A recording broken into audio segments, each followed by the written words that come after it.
오늘 설교 본문은 이사야 53장 1절부터 6절입니다. 하나님의 말씀 봉독하겠습니다. 우리가 전한 것을 누가 믿었느냐? 여호와의 팔이 누구에게 나타났느냐? 그는 주 앞에서 자라나기를 연한 순 같고 마른 땅에서 나온 뿌리 같아서 고운 모양도 없고 풍채도 없은즉 우리가 보기에 흠모할 만한 아름다운 것이 없도다. 그는 멸시를 받아 사람들에게 버림받았으며 강고를 많이 겪었으며 질고를 아는 자라.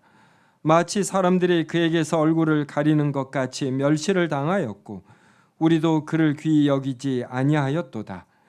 그는 실로 우리의 질고를 지고 우리의 슬픔을 당하였거늘 우리는 생각하기를 그는 징벌을 받아 하나님께 맞으며 고난을 당한다 하였노라. 그가 찔림은 우리의 허물 때문이요 그가 상함은 우리의 죄악 때문이라. 그가 징계를 받음으로 우리는 평화를 누리고 그가 채찍에 맞음으로 우리는 나음을 받았도다. 우리는 다 양 같아서 그릇 행하여 각기 제 길로 갔거늘 여호와께서는 우리 모두의 죄악을 그에게 담당시키셨도다. 아멘. 오늘 본문 이사야 53장 1절은 우리가 전한 것을 누가 믿었느냐? 여호와의 팔이 누구에게 나타났느냐라고 말합니다. 이 내용을 이해하려면 바로 앞에 있는 52장 13절서부터 15절의 내용을 알면 크게 도움이 됩니다. 저와 한 절씩 읽겠습니다. 보라, 내 종이 형통하리니 밭으로 높이 들려서 지극히 존귀하게 되리라. 전에는 그의 모양이 타인보다 상하였고 그의 모습이 사람들보다 상하였으므로 많은 사람이 그에 대하여 놀라니와. 같이 읽습니다. 그가 나라들을 놀라게 할 것이며 왕들은 그로 말미암아 그들의 입을 봉하리니 이는 그들이 아직 그들에게 전파되지 아니한 것을 볼 것이요 아직 듣지 못한 것을 깨달을 것임이니라. 52장 13절이 보라, 내 종이 형통하리니 밭으로 높이 들려서 지극히 존귀하게 되리라고 말하는데, 여기서 내 종은 단순히 이사야 선지자나 또 이스라엘에서 선지자와 제사장과 왕으로 사역했던 이러한 사역자들을 뜻하지 않습니다. 분명히 이들에게도 이러한 면들이 있지만 일부 있는 것이고 궁극적인 어떤 실현은 예수 그리스도를 통해 이루어집니다. 52장 14절에 전에는 그의 모양이 타인보다 상하였다 그랬는데 바로 예수 그리스도의 모양이 타인보다 상하였고 그리스도의 모습이 사람들보다 상하였으므로 많은 사람이 그에 대해서 놀랐다. 근데 이 놀람이 여기서 그치지 아니하고 15절에 있는 것처럼 이제는 긍정적인 의미로 나라들을 놀라게 합니다. 왕들이 그리스도로 말미암아 입을 봉하게 됩니다. 이는 그들이 아직 그들에게 전파되지 아니한 것, 그러니까 그들이 알지 못하는 것, 이것을 보게 되기 때문이고 그들이 듣지 못한 것을 깨닫게 되기 때문입니다. 53장 1절은 바로 이들이 들어보지 못한 것, 이것을 우리들이 전할 때에 누가 이것을 믿었느냐? 여호와의 팔이 누구에게 나타났느냐라고 묻는 것입니다. 여호와의 팔이란 여호와께서 여러 사역자들을 통해서 하시는 하나님의 일하심을 뜻합니다. 하나님께서 여러 사역자들을 통해서 그리고 궁극적으로 예수 그리스도를 통해서 일하시는데 이것을 어떤 사람들이 자신에게 하나님께서 실현하신 것으로 깨달았느냐 이렇게 물어요. 그래서 여호와께서 말씀을 전하시고 여러 일을 해도 이것을 진정으로 깨닫는 자, 이러한 자는 드물다라는 것입니다.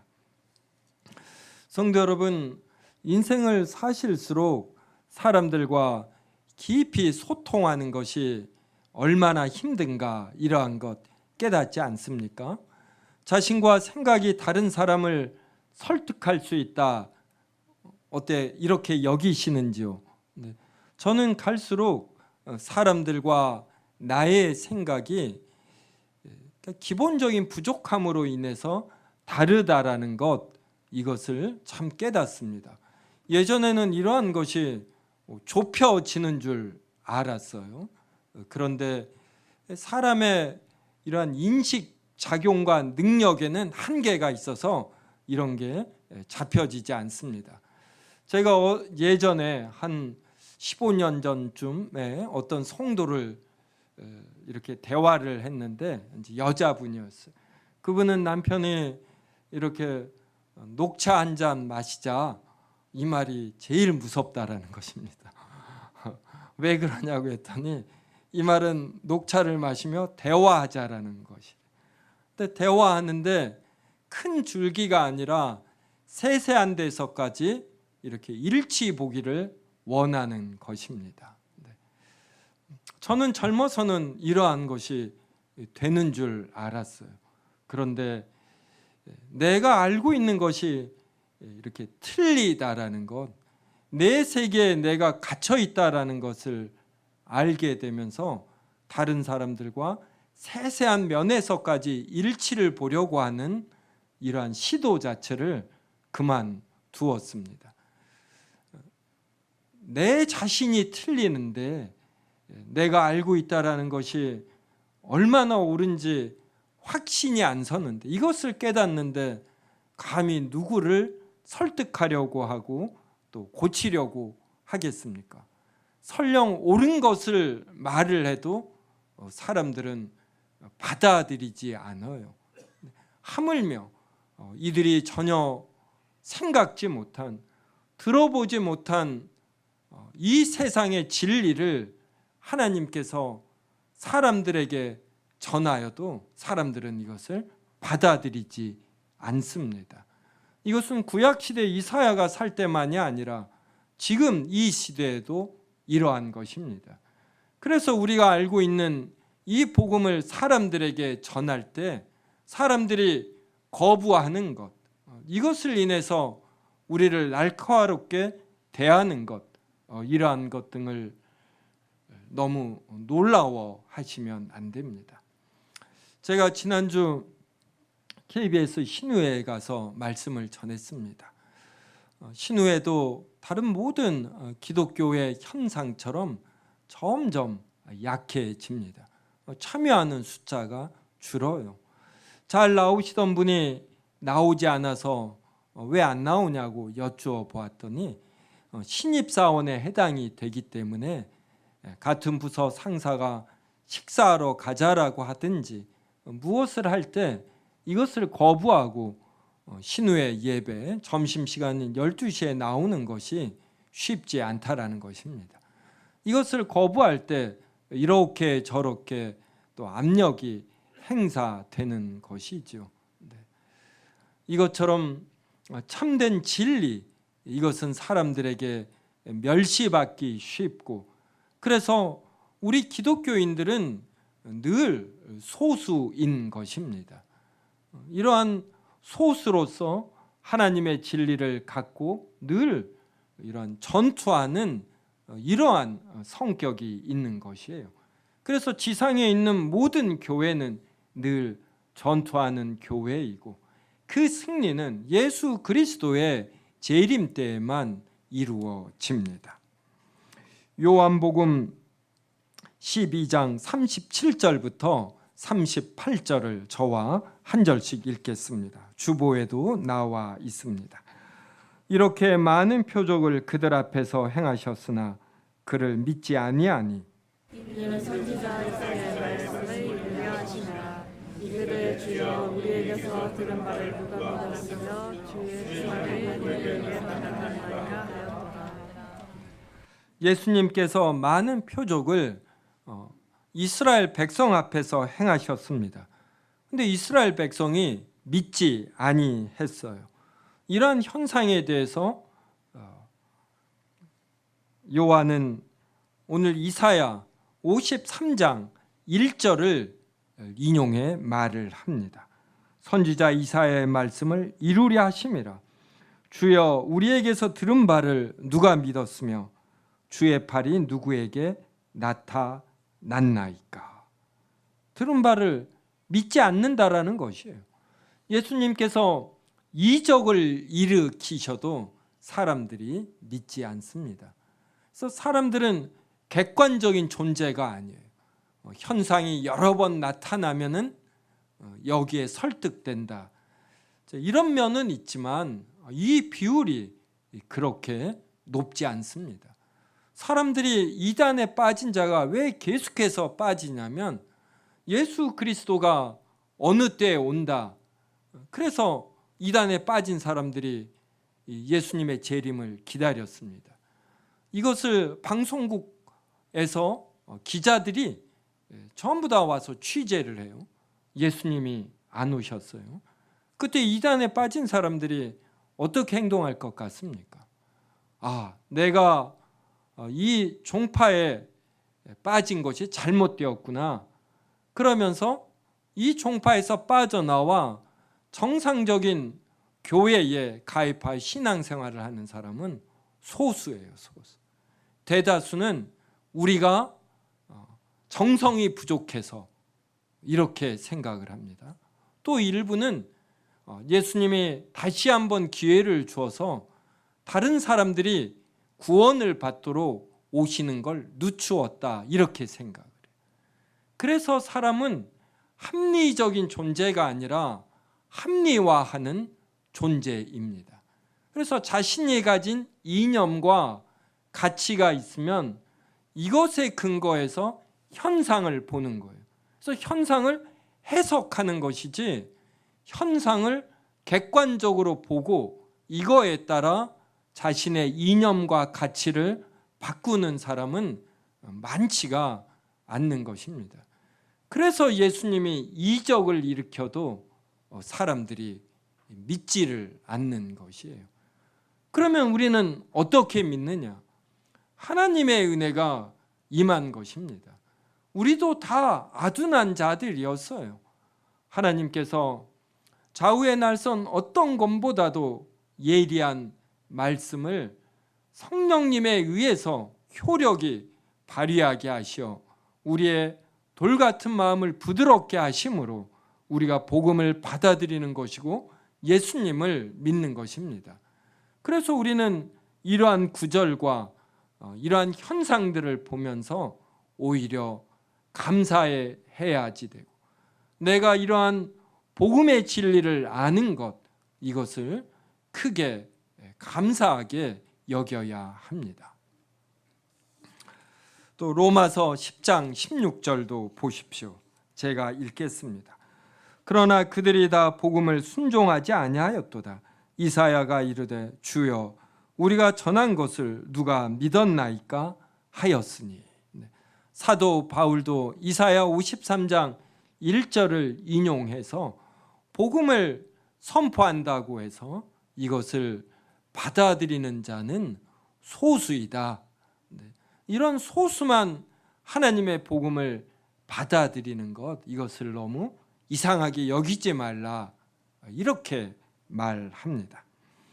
그렇다면 전한 내용이 무엇일까요? 그 내용이 2절부터 나옵니다. 이사야 53장 2절 제가 읽겠습니다.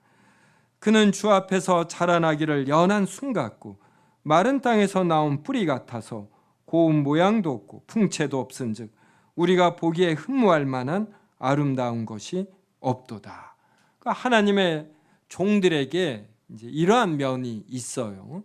어떤 선지자나 제사장들이 이렇게 연한 순 같고 마른 땅에서 나온 뿌리 같다라는 것은 비옥하지 않은 땅에서 뿌리가 나오니 이렇게 튼튼하지 않다라는 것이죠.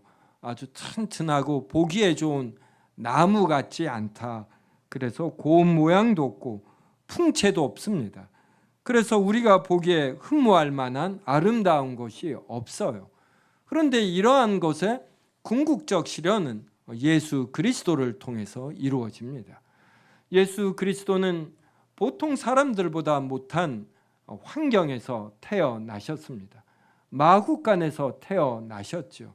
그리고 그렇게 좋은 가문도 아니고, 그래서 질 좋은 교육을 받지도 못하였고, 많은 여행을 통해서 견문을 넓힐 기회도 없었고, 사회로 진출하기에 좋은 넓은 튼튼한 인맥을 갖추지도 못했습니다. 그래서 예수님은 물리적 환경이나 사회적 신분이 사람들이 보기에 흠모할 만한 것이 없었습니다. 3절 보십시오. 그는 멸시를 받아 사람들에게 버림받았으며 강고를 많이 겪었으며 질고를 아는 자라. 마치 사람들이 그에게서 얼굴을 가리는 것 같이 멸시를 당하였고 우리도 그를 귀히 여기지 아니하였다. 예수 그리스도는 멸시를 받아 사람들에게 버림을 받았습니다. 강고, 어려움, 고난, 이것을 많이 겪었고, 질고란 병에 걸리는 일이나 병으로 인한 고통을 뜻하고, 또 병은 궁극적으로 사람의 죄로 말미암습니다. 그래서 죄를 또 뜻하기도 합니다. 예수 그리스도는 병과 죄를 아시는 분이십니다. 사람들은 그에게서 얼굴을 가리는 것 같이 멸시를 당하였고 사람들에게 멸시를 당하셨어요. 우리도 그를 귀히 여기지 아니하였습니다. 유대인들이, 그리고 우리도 예수 그리스도를 귀히 여기지 아니하였어요. 하나님께서 예수 그리스도를 아는 마음을 주실 때에야 우리도 이 진리를 깨달았을 뿐입니다. 53장 4절을 보면은 그는 실로 우리의 질고를 지고 우리의 슬픔을 당하였거늘. 그러니까 예수 그리스도께서 우리의 병과 죄를 지고 우리의 슬픔, 우리의 비참함을 담당하셨습니다. 그런데 사람들은 어떻게 생각했냐면 그가 이러한 것을 겪는 건 그의 죄로 인하여 징벌을 받는 것이다. 그래서 하나님께 맞으며 고난을 당한다. 이렇게 개인적인 문제로 생각을 했어요.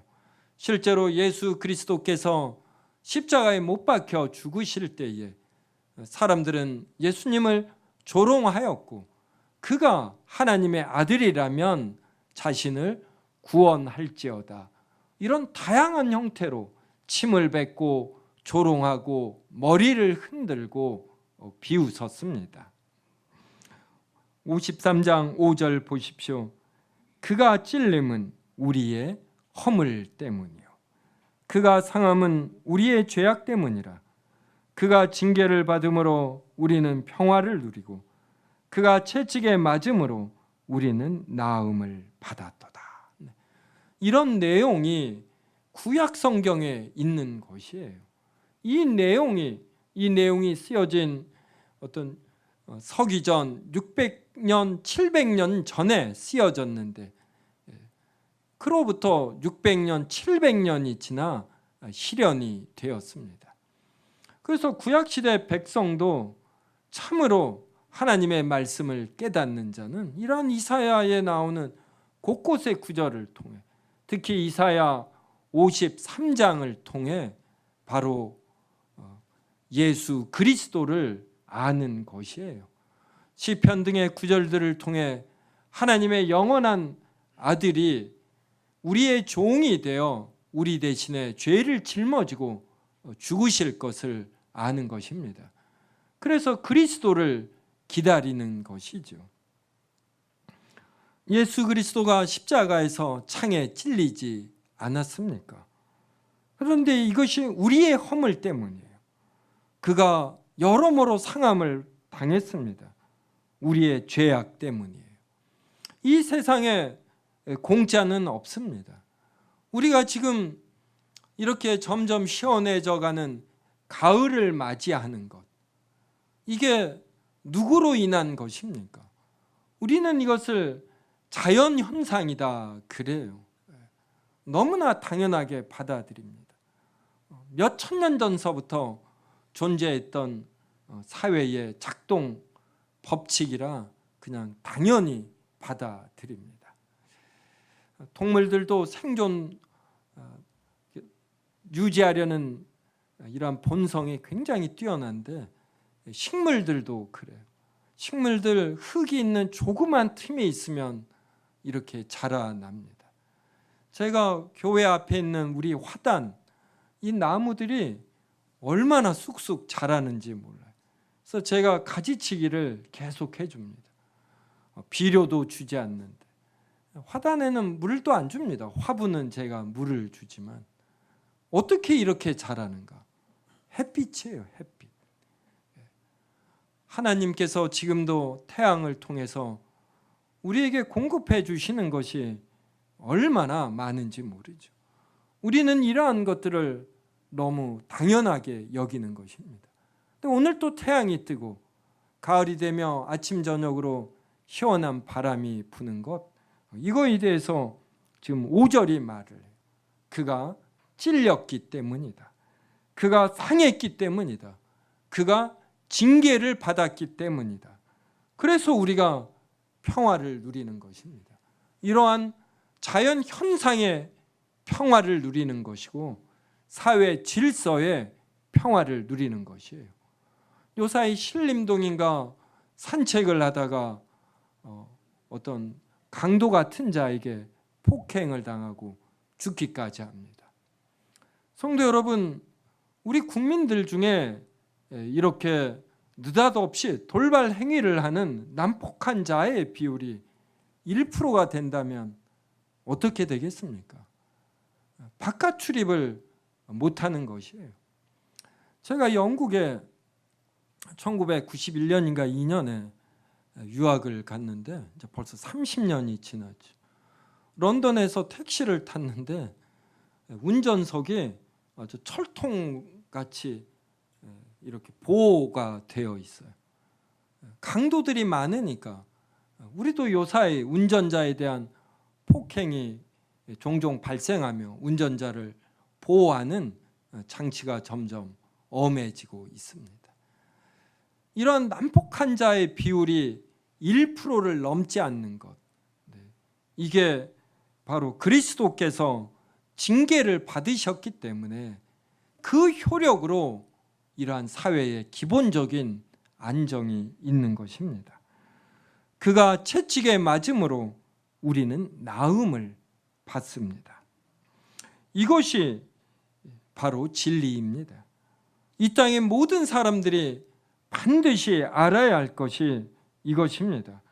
모든 사람이 학문을 깊이 하고 다양한 인생 경험을 하고 깊은 사고를 해도 이것을 모른다라면 그리 중요하지 않은 지식을 자기의 공부와 경험을 통해 조금 쌓은 것에 지나지 않습니다.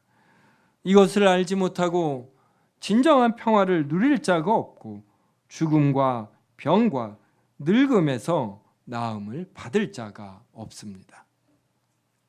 6절 보십시오. 우리는 다 양 같아서 그릇 행하여 각기 제 길로 갔거늘 여호와께서는 우리 모두의 죄악을 그에게 담당시키셨도다. 6절은 다, 그 다음에 각기, 다라는 것은 모두를 의미하고 각기라는 것은 그 모두의 각각의 개체를 강조합니다.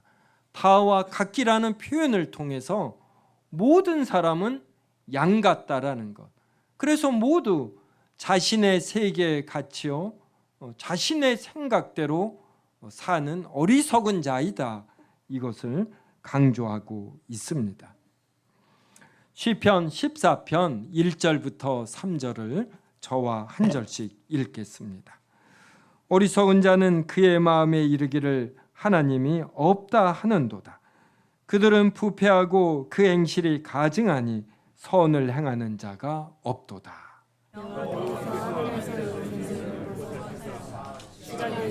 하나님을 찾는 자가 있는가 보려 하시니.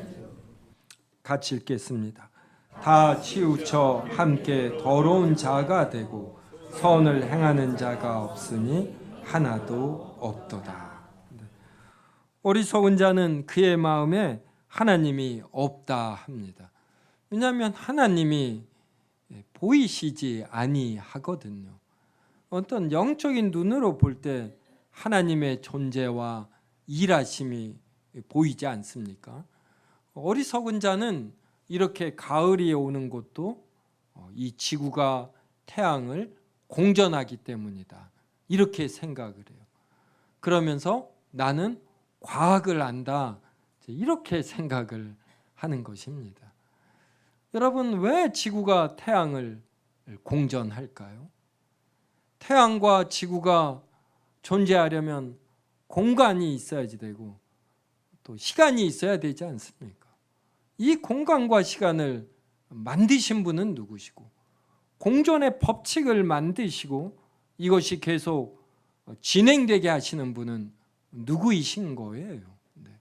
그러므로 과학이라는 것은 어떠한 현상을 보고서 어떠한 법칙을 발견하는 것이지, 이 법칙을 본질적으로 만들어내는 것이 아닙니다. 그래서 사람들은, 어리석은 자들은 하나님이 없다 그래요. 그들은 부패하고 그 행실이 가증합니다. 하나님이 없다라는 것은 절대 진리를 모르고 절대 선을 모르고 절대 아름다움을 모른다. 그래서 적당히 선하고 착할 뿐입니다. 시편 14편 2절 보면 여호와께서 하늘에서 인생을 굽어 살피사 지각이 있어 하나님을 찾는 자가 있는가 보려 하신즉. 하나님이 하늘에서 모든 인생을 굽어 살피셔서 이 중심까지 아시는 하나님이라 이 머리에 무엇이 들어있고 무엇을 생각하시는지 하나님은 다 아십니다. 이제 우리나라가 전철을 이게 개폐구를 통과할 때에 이제 그냥 지나가기만 하면은 요금이 자동으로 계산되는 이제 이러한 것을 조만간 실시한다고 합니다. 스마트폰에 이제 앱을 설치하면 되는 것이에요. 그래서 지나가면은 어디에서 타서 비용이 얼마인지 계산이 됩니다. 우리는 이런 걸 통해 하나님께서는 우리의 중심을 아시고 우리가 무엇을 생각하고 있고 또 무엇을 얼마만큼 생각할 수 있는지 이것을 다 아신다라는 것, 이것을 우리가 알아야 합니다. 그래서 정말로 지각이 있는 자가 있는지, 하나님을 찾는 자가 있는지 이제 보셨어요.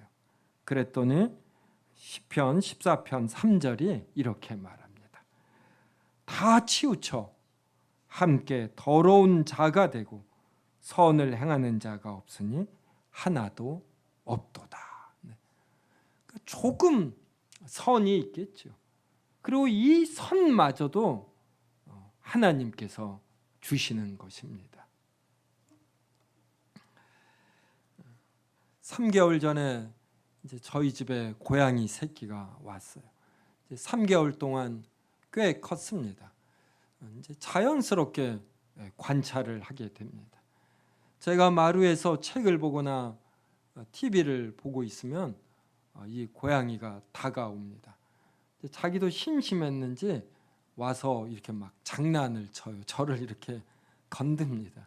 그래서 제가 이렇게 손을 내밀면 자기 손으로 치고 또 입으로 깨무는데, 개들도 그러고 고양이도 그러고 이렇게 살짝 깨물어요. 제가 먹이도 줘보면 개들, 특히 개들을 주인의 손인 걸 어떻게 잘 구분하고 먹이만 이렇게 잘 가져갑니다. 고양이는 개에 비해서 주인에게 전적으로 의탁하지 않고 좀 늘 어느 정도 거리를 둡니다. 그리고 좁은 틈새 공간을 좋아해요. 약간 높은 곳으로 가고, 제가 오라고 해도 적당한 거리를 유지하고 정말 심심할 때나 가까이 오고 그럽니다. 그리고 높은 곳에 얼마나 잘 올라가는지 몰라요. 그래서 고양이도 다 이 판단이 있어요. 내가 어떻게 행할까? 그를 억지로 어떻게 행하게 하지 못합니다. 고양이를 보며 우리 사람의 인식 수준이 그리 높지 않음, 이것을 저는 매번 깨닫고 모두가 다 자기 생각대로 하려고 하는 이런 사람을 확인합니다. 고양이는 이렇게 호기심이 많으면서도 겁이 많아서 그런지 자신의 이 영역에서 멀리 벗어나지 않습니다. 처음에 자신이 기거하던 방, 거기서 조금 더 확장을 해요. 이제는 이 부엌까지 옵니다. 근데 현관문을 열어놔도 나가지를 않아요. 저 같으면 현관문으로 나가 더 넓은 세상을 경험하고 또 시원한 바람도 이렇게 맛볼 터인데, 새끼 고양이는 아직 어려서 그런지 이러한 시도를 하지 않습니다. 이게 우리 사람인 것이에요. 성도 여러분, 우리는 이 땅을 떠나는 것을 이렇게 주저합니다. 우리가 나이 먹어가고 기력이 떨어지고 어떤 늙음과 병듦 그리고 죽음이 다가올 때 우리가 이것을 박차고 나가면은 더 넓은 하나님 나라가 기다리고 있죠. 이것을 위해서 하나님의 영원한 아들이 사람이 되어 우리의 모든 고난을 받고 우리의 죄를 짊어지고 우리의 형벌을 대신 감당해서 십자가에 죽으신 것입니다. 우리의 죄값을 지불했어요. 이 세상에 공짜는 없기 때문에. 그래서 더 넓고 더 좋은 세상, 하나님 나라를 준비하신 것입니다.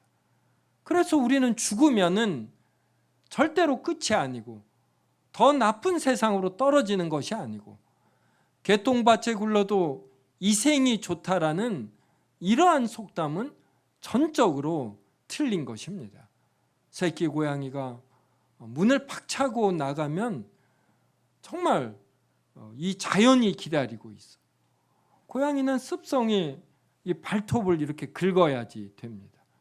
그래서 요사이 고양이를 키우기에 필요한 부품들이 다 나와 있어요. 그래서 고양이가 이 손톱을 긁을 수 있는 이러한 기구도 우리 집에 사다 놓았습니다. 근데 현관을 박차고 나가면 곳곳에 나무가 있어요. 그리고 사람들과 교제하는 것보다 훨씬 기쁜 자신의 동료들이 곳곳에 있는 거예요. 물론 왕따를 당할 수도 있지만 그걸 못해요. 그거를 우리도 과감하게 그냥 죽으면 되는 거예요. 예수 그리스도께서, 하나님의 영원한 아들이신 예수 그리스도께서 이 모든 것을 해놓으셨다라는 걸 우리가 확신하면 우리가 기꺼이 죽을 수 있고 더 넓은 세상을 받아들여 크게 즐기고 누릴 수 있는 것이죠. 이게 진리입니다. 이게 7절부터 8절을 저와 한 절씩 읽겠습니다. 그가 곤욕을 당하여 괴로울 때에도 그의 입을 열지 아니하였으며 마치 도수장으로 끌려가는 어린 양과 털 깎는 자 앞에서 잠잠한 양같이 그의 입을 열지 아니하였도다.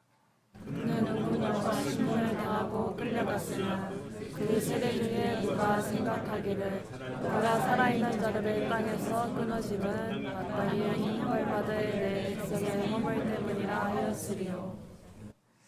성도 여러분, 구약 성경에 이러한 내용이 있다라는 것이 놀랍지 않습니까? 그런데 유대인들은 지금도 이사야 53장을 읽으면서 예수 그리스도를 보지 못합니다. 우리에겐 너무나 분명하지요. 예수 그리스도에 대해서 말하고 있으니, 근데 사람의 마음이 닫히면 이런 분명한 내용을 보면서도 인식하지 못하는 것이에요. 예수 그리스도가 곤욕을 당하여 괴로울 때에도 예수님은 입을 열지 아니하였습니다. 마치 도수장으로 끌려가는 어린 양처럼 묵묵히 모든 고난을 받으셨어요. 털 깎는 자 앞에서 잠잠한 양같이 그의 입을 열지 아니하였습니다. 그는 곤욕과 신문을 당하고 끌려갔는데 그 세대 중에 예수님의 십자가에 못 박혀 죽으실 때에 둘러선 사람들은 그는 그리스도가 아니다. 그는 하나님의 아들이 아니다. 그가 하나님의 아들이었다면 그가 자신을 구원하였을 것이다. 이렇게 생각을 했습니다.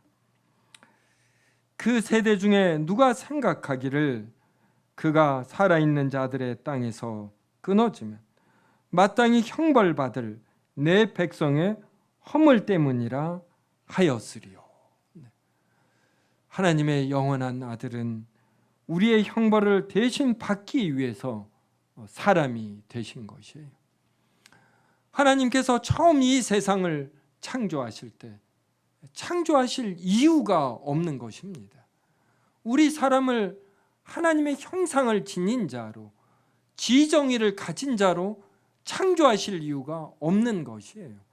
우리 사람은 이것을 받을 자격과 권한이 하나도 없는데도 우리를 너무나 사랑하셔서 이 세상을 보시기에 심히 좋게 만드시고 우리를 하나님의 형상으로 만드신 것이에요. 우리가 죄를 지어 죽을 수밖에 없을 때에 하나님은 자신의 영원한 아들을 사람으로 내어주셔 우리의 형벌을 지고 죽게 하신 것입니다. 이러한 하나님께서 하나님 나라를 만드시고 그래서 우리가 죽을 때 우리의 영혼이 즉시 거룩해져 하나님의 영접을 받고 예수 그리스도의 재림 때 무덤에서 쉬던 우리의 육신이 영화로워져 천국에 있는 영화로워진 거룩해진 영혼과 다시 결합되게 하시는 것이에요. 이런 엄청난 일을 하나님께서 준비하신 것입니다. 성도 여러분, 예수 그리스도는 연한 순처럼 마른 땅에서 나는 뿌리같이 고운 모양도 형체도 없이 오셨어요. 이것이 의미하는 것은 예수님은 우리의 죄값도 담당하시고 어떤 사람들이 이 땅에서 살면 겪게 되는 비참함도 담당하셨다, 이러한 이야기입니다. 성도 여러분, 어때요? 30년, 20년보다 지금 더 살기 좋아졌나요? 저는 마음을 열면 살기 좋아졌다, 이렇게 생각합니다. 저는 전철을 탈 때 참 행복해요. 1,000 얼마만 지불하면 어떻게 이렇게 시원한 걸 이렇게 빨리 갈 수 있는지. 그런데 사람들은 살기가 더 힘들어졌다 이럽니다. 분명히 이런 면이 있지요. 그런데 우리가 조금 마음을 비우면 우리가 이 땅에서 무엇을 궁극적으로 추구하며 살 것인가, 이 생각을 하면 어떤 과학의 발달로 그리고 경제가 발전했어요. 상대적인 박탈감 때문에 우리는 힘든 것이지. 저 중고등학교 때 생각해 보면 고1 때인가 그때 피서 제대로 한번 가봤지. 근데 지금은 자주 갈 기회가 있습니다. 교회 휴양에만 해도 예전엔 텐트 쳐놓고 바닥에 스티로폴 깔고 잠자는 정도인데 이번 여름 휴양에 얼마나 풍성했습니까? 우리가 인생에서 궁극적으로 추구해야 할 것이 무엇인가? 예수님은 연한 순처럼 고운 모양 풍채도 없이 오셨다라는 건 이 땅엔 반드시 비참함이 있다라는 것이에요. 우리는 이런 비참함과 더불어 사는 것입니다. 이 비참함은 쉽게 해결되지 않아요. 빈부격차와 차별과 어떤 경제적인 한계, 육신의 고통은 우리가 신자로 사는 동안 내내 있는 것입니다. 이것과 더불어 살면서도 우리는 진리이신 생명이신 예수 그리스도를 알기 때문에 이렇게 넉넉히 살아갈 수 있는 것이, 마음의 평안을 누릴 수 있고 참된 가치를 알고 추구하기 때문에 누구보다 힘차고 넉넉하게 살 수 있는 것입니다. 성도 여러분, 이사야 53장 9절부터 12절은 각자 묵상해 보셔요. 우리의 속건 제물이 되므로 우리에게 영생과 온전한 구원을 주신 예수 그리스도가 하신 일, 9절부터 12절까지 깊이 묵상하시고 이번 한 주 이렇게 사랑이 많고 능력이 많으신 하나님과 더 깊이 교제하며 사시기 바랍니다.